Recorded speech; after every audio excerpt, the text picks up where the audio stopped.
What is short-siding yourself? Well, that's bad, okay? What is long-siding yourself? It is good. Okay, short-siding yourself is when you don't have many options. It requires a lot of touch and feel, and it usually puts pressure on you. It usually causes you to tense up, and the risk of a bad shot is high. A long side is when there's a lot of options. You can putt, you can chip, you can. There's a lot of freedom in your choices, and you've got a lot of room for error.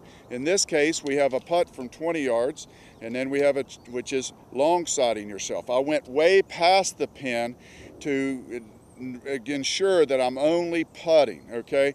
I gave up some distance, but I took the trouble out of the way. Then there's a chip. It's near a bunker. I missed the bunker, but now I've got a little 10-yard chip with a lot of fringe and a little bit of rough, and I only have one shot that I can do, and it requires a lot of touch and skill.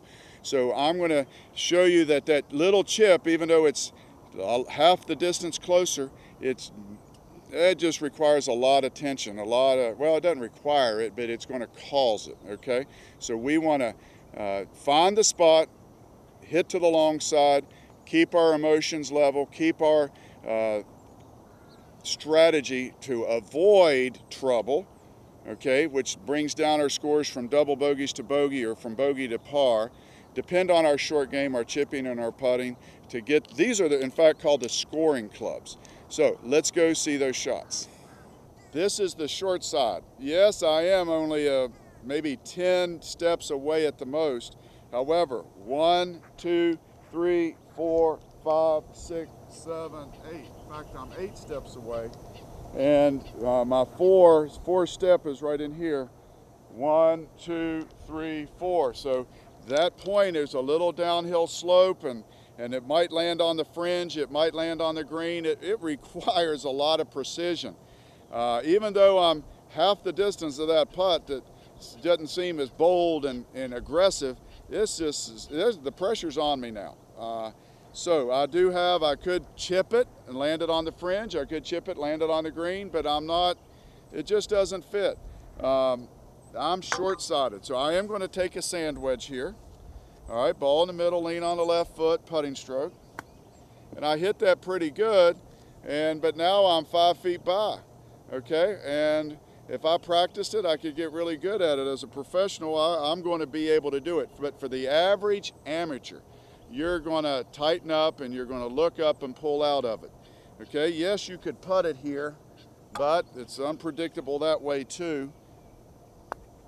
Okay, it's just hard to judge the ball rolling through that fringe or out of the rough. So what I want you to know here is, even though I am closer to the pin, I just have a lot more demands on my shot selection, as opposed to what we're going to go to next. It's a putt, twice the distance, wasn't aggressive, but I'm probably going to get my easy 2-putt and get out of here. Now with this putt, I have not short-sided myself. I am able to relax and trust and just feel the putt rolling down to the hole, and watch what happens here. Isn't that fun? Now remember this, that a bad putt is usually better than a good chip. Okay, so I've given myself a 50-foot putt, but I've got a lot of big room for error. I've got a big margin because I can make 3- and 4-foot putts, no problem. But that chip, even though it was only 10 steps away, it was 30 feet away at the most, I had a 5- to 6-foot, 7-foot putt coming back because it was downhill. It required a lot of tension, or precision, and probably a lot of tension was put on myself. So I was able to relax on this putt and roll that 50-footer in, and that's when golf becomes fun.